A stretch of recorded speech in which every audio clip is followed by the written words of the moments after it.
So I just spread some of this solder paste on the LED strips.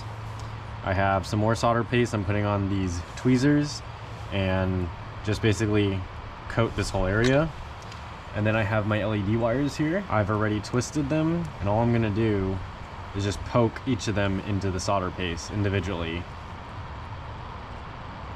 Take a piece of solder and we Fanttik, and we solder onto these wires right here, make them one piece, put some solder on here, and then put them together. Just watch.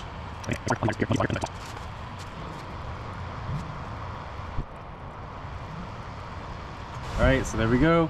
All 3 pins look good here. This looks good here. We have our fume extractor extracting all the fumes, and then we're just going to put the ground to the ground. We're going to put the data to the data in, and the power to the power in. And there we go, guys. That is the LED strip completely done. So that's what it looks like. All good here. It's fine. I'll just test it.